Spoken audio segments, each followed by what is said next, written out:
Hello dear student, this is Dr. Pooja Gupta. Welcome to physics classes. Today in this video we discuss Michelson-Morley experiment. So we start Michelson-Morley experiment. First of all, I would like to tell you why we need to Michelson-Morley experiment. What is the objective of Michelson-Morley experiment? ठीक है, तो to detect the जैसे मैंने board पे भी लिखा हुआ है, आप इसको नोट भी कर सकते हैं। To detect the existency of a stationary frame of reference that is ether frame, Michelson-Morley performed an experiment which is known as Michelson-Morley experiment. Yes, की second definition ये है to detect the change in the velocity of light due to relative motion between earth and ether. Michelson-Morley performed an experiment. ठीक है, ये तो objective होता है। आप इसके ऑब्जेक्टिव को समझने से पहले समझते हैं कि ये कहाँ से आया, हमें इसकी क्या ज़रूरत पड़ी, इसकी थोड़ी सी हिस्ट्री जान लेते हैं कि माइकलसन-मोर्ले एक्सपेरिमेंट क्यों किया गया।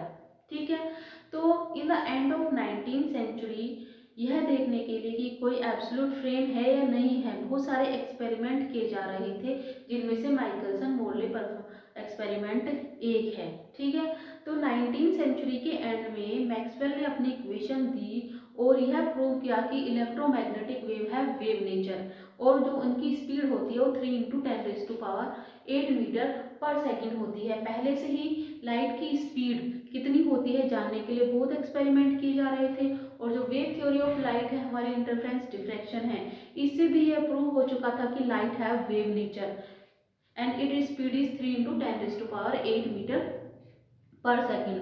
और इसमें इलेक्ट्रोमैग्नेटिक वेव को जो कि 3 × 10⁸ मीटर पर सेकेंड से ट्रेवल करती हैं, इन्हें एक पॉइंट से दूसरे पॉइंट पर ट्रांसफर होने के लिए या स्पेस में चलने के लिए एक मीडियम की ज़रूरत होती है, और उस मीडियम का नाम दिया गया ईथर।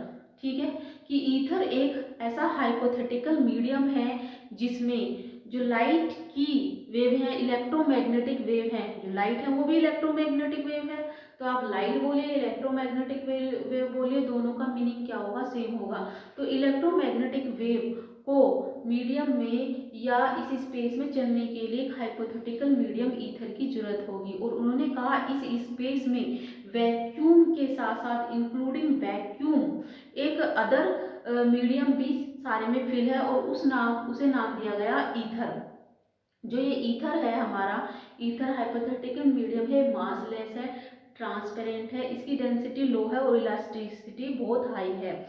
जब ये रेजिस्ट लेस होगा तो इसमें कोई भी बॉडी इंक्लूडिंग अर्थ फ्रीली मूव कर सकती है, उस पर उस वेव की वेलोसिटी पर कोई भी इफेक्ट नहीं पड़ेगा। इंक्लूडिंग अर्थ भी फ्रीली मूव कर सकती है, तो इसका मीन्स क्या हुआ, जो हमारा ईथर मीडियम है जो माना है दैट इज, उसे हम क्या कर मान सकते हैं, एक एब्सोल्यूट फ्रेम है और स्टेशनरी फ्रेम ऑफ रेफरेंस है। इसलिए ईथर को हमने क्या नाम दिया, ether is a absolute frame of reference. अगर हमारा ईथर जो है वो एब्सोल्यूट फ्रेम ऑफ रेफरेंस है और उसके इंक्लूडिंग जो भी कोई बॉडी है वो फ्रीली मूव कर सकती है, तो अर्थ और ईथर के बीच में रिलेटिव मोशन होना चाहिए, और जो लाइट की वेलोसिटी है वो भी डायरेक्शन डिपेंडेंट होनी चाहिए, क्योंकि गैलीलियन ट्रांसफॉर्मेशन में गैलीलियन ने बताया कि the velocity is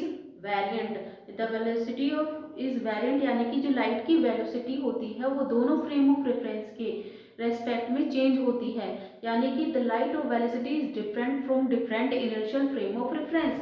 that means the velocity of light is directionally dependent in the hypothetical medium ether and earth। ठीक है, तो इसे ही देखने के लिए अर्थ और ईथर के बीच में रिलेटिव मोशन निकाला गया और देखा गया कि जो वेलोसिटी ऑफ लाइट है वो चेंज होती है नहीं होती है। इसको देखने के लिए बहुत सारे एक्सपेरिमेंट किए गए, उनमें से माइकलसन-मोर्ले एक्सपेरिमेंट जो है वो एक है। तो माइकलसन-मोर्ले एक्सपेरिमेंट का ऑब्जेक्टिव क्या हुआ कि to detect the stationary frame of reference, Michelson Morley experiment was performed, किया गया था। सो या to detect the change of velocity of light to relative motion between earth and ether, a experiment is performed is called Michelson-Morley experiment. ठीक है, and this is the objective of Michelson-Morley experiment. Clear? ठीक है, अगर clear ना हो तो please आप मेरे को कमेंट करके एक बार बताइएगा, मैं इसको आपको दोबारा एक्सप्लेन करूँगी, या आप इस वीडियो को रिपीट करके भी देख सकते हैं। तो अब इससे आगे हम करेंगे कि वो एक्सपेरिमेंट क्या था, वो सेटअप क्या था। ठीक है, तो ये आप नोट भी कर सकते हैं ऑब्जेक्ट इसका। This is the very important and हर बार बीटेक में ये क्वेश्चन जरूर पूछा जाता है। ठीक है, अब इसका एक्सपेरिमेंटल अरेंजमेंट कर लेते हैं कि इस बात को प्रूव करने के लिए माइकलसन ने क्या एक्सपेरिमेंटल अरेंजमेंट लिया। That is a experimental arrangement of Michelson-Morley experiment. इसके लिए इन्होंने एक लाइट की बीम ली। ऐसे क्या है, मोनोक्रोमेटिक सोर्स है, यहाँ से एक लाइट की बीम चलेगी, यहाँ पे कॉलीमेटिक लेंस लेंगे, जो क्योंकि जो लाइट होती है उसे कॉलीमेटिंग करेंगे। और यहाँ पे इन्होंने एक मिरर लिया, हाफ सिल्वर्ड मिरर, ठीक है, जिसका आधा भाग पॉलिश है और आधा भाग अनपॉलिश्ड है। ठीक है, आधा भाग क्या है, पॉलिश्ड है और आधा भाग अनपॉलिश्ड है। तो यहाँ से एक लाइट की बीम जाएगी और पी पे इंसिडेंट होगी। मान लिया ये क्या है, हमारी प्लेट पी। ठीक है, जो हाफ सिल्वर्ड है इसका आधा भाग पॉलिश है और आधा भाग अनपॉलिश है। ठीक है, अब यहाँ पे एक लाइट की बीम पी पर इंसिडेंट होगी और दो पार्ट में डिवाइड हो जाएगी। एक पार्ट से रिफ्लेक्टेड हो जाएगी और अनपॉलिश भाग से ट्रांसमिटेड हो जाएगी। This is the reflected beam and this is the transmitted beam. ठीक है, क्लियर? ठीक है स्टूडेंट, क्लियर? अब यहाँ पे इन्होंने एक मिरर लिया, इस मिरर को हमने नाम दे दिया M1। अब मिरर है, कोई भी लाइट अगर उस पर इंसिडेंट होती है वो क्या कर देता है, उसे रिफ्लेक्टेड बैक कर देता है। तो यहाँ से क्या होगी, हमारी लाइट रिफ्लेक्टेड बैक हो जाएगी और पॉइंट P पर आएगी। ठीक है, और पॉइंट P से यहाँ पे निकल जाएगी बाहर की तरफ। अब यहाँ पे ट्रांसमिटेड बीम है, यहाँ पे भी इन्होंने एक मिरर लिया M2। ठीक है, ये भी क्या करेगा, इसे लाइट की बीम को रिफ्लेक्टेड बैक कर देगा और ये पॉइंट P पे आएगी और ये भी क्या चली जाएगी, 1 और 2 रे होगा। यहाँ पे कोई टेलीस्कोप है और टेलीस्कोप टी में चली जाएगी। अब इसके बाद देखेंगे जो हमारा लाइट है उसका जो पाथ है वो डायरेक्शन डिपेंडेंट होगा।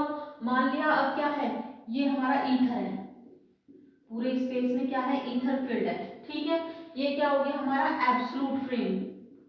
एब्सोल्यूट फ्रेम यानी मींस स्टेशनरी फ्रेम जो कि स्थिर रहेगा, इसको हमने नाम दे दिया एस। एस क्या हो गया, रेस्ट फ्रेम। ठीक है, अब इसके अंदर हमने लिया अर्थ, ये क्या हो गई हमारी अर्थ, या एक एक्सपेरिमेंटल अरेंजमेंट जिसके ऊपर हमारा पूरा अरेंजमेंट रखा होगा, क्योंकि हम अर्थ को कंसीडर कर रहे हैं यहाँ पे। तो अर्थ क्या हो गया, मूविंग फ्रेम ऑफ रेफरेंस, क्योंकि जो अर्थ है वो वेलोसिटी v से एब्सोल्यूट फ्रेम के रेस्पेक्ट में वेलोसिटी v से आगे की तरफ बढ़ रही है। ठीक है, फ्रीली मूव कर रही है। ठीक है, तो जो हमारी v है, अब लाइट की वेलोसिटी क्या है, c है। ठीक है, तो यहाँ पे क्या यूज होगी, गैलीलियन ट्रांसफॉर्मेशन। ये क्या कहते हैं, वेलोसिटी चेंज हो जाती है। अब जब हमारी जो अर्थ है वो v की, जो अर्थ है वो लाइट की वेलोसिटी में ही चल रही है। अब ये हो गई हमारी लाइट की वेलोसिटी और अर्थ भी क्या चल रहा है, v वेलोसिटी से चल रहा है। तो जो हमारी क्या हो जाएगा, मूविंग फ्रेम ऑफ रेफरेंस के रेस्पेक्ट में जो अर्थ की जो एब्सोल्यूट फ्रेम ऑफ रेफरेंस की वेलोसिटी है वो कितनी हो जाएगी, c माइनस वी। ठीक है, और अब ये रिफ्लेक्टेड होके बैक आ रही है, तो जो हमारी लाइट की डायरेक्शन है वो क्या हो जाएगी, चेंज हो जाएगी। ठीक है, अर्थ इधर, अर्थ जो जा रही है वो इधर की तरफ जा रही है और जो लाइट है वो पहले इधर जा रही थी, फिर वापस लौट के इधर आएगी, तो डायरेक्शन चेंज हो जाएगी। तो उस रेस्पेक्ट में हमारी जो रिलेटिव वेलोसिटी है वो कितनी हो जाएगी, c प्लस v हो जाएगी। अब हम देखेंगे कि लाइट की जो वेलोसिटी है वो बोथ फ्रेम ऑफ रेफरेंस में चेंज होती है या नहीं होती है, क्या रिजल्ट निकल के आता है। अगर c की वेलोसिटी जो है हमारी वो फिक्स रहती है, 3 × 10⁸ मीटर पर सेकंड रहती है सभी फ्रेम ऑफ रेफरेंस में, तो प्रिंसिपल ऑफ रिलेटिविटी हमारी सही है अगर वो सारे जो मैक्सवेल्स इक्वेशंस हैं या इलेक्ट्रोमैग्नेटिक के जितने भी लॉ हैं वो सारे इनवेरिएंट हो जाएंगे, ठीक है, क्योंकि according to Galilean transformation only the law of mechanics are invariant but law of Maxwell equation या electromagnetic wave are not invariant. तो मैक्सवेल इक्वेशन या इलेक्ट्रोमैग्नेटिक के जितने भी लॉ है उन्हें इनवेरिएंट बनाने के लिए हमें प्रूव करना होगा कि जो लाइट की वेलोसिटी है वो सभी फ्रेम ऑफ रेफरेंस में सेम रहती है, ठीक है। अगर इस एक्सपेरिमेंट से प्रूव हो जाता है कि लाइट की वेलोसिटी जो है वो दोनों फ्रेम ऑफ रेफरेंस के लिए डिफरेंट होती है तो प्रिंसिपल ऑफ रिलेटिविटी तो फिनिश हो जाएगी, खत्म हो जाएगी जो है, क्योंकि प्रिंसिपल ऑफ रिलेटिविटी क्या कहती है, प्रिंसिपल ऑफ रिलेटिविटी कहती है the light of velocity is same in all inertial frame of reference and the law all law of physics are same in all inertial frame of reference. तो Michelson Morley experiment से हम prove करेंगे कि light की speed क्या होती है, change होती है या दोनों फ्रेम ऑफ रेफरेंस में सेम रहती है। अब आगे देखेंगे प्रिंसिपल ऑफ रिलेटिविटी जो है वो अपनी बात पे कायम रहेगी या आगे क्या होगा, ठीक है। इस आगे माइकलसन मोर्ले एक्सपेरिमेंट का प्रूफ पूरा डेरिवेशन पढ़ेंगे, ठीक है, उसे हम नेक्स्ट वीडियो में पढ़ेंगे। अगर आपको मेरी वीडियो अच्छी लगे तो प्लीज़ उसे लाइक सब्सक्राइब जरूर करना। Thank you very much.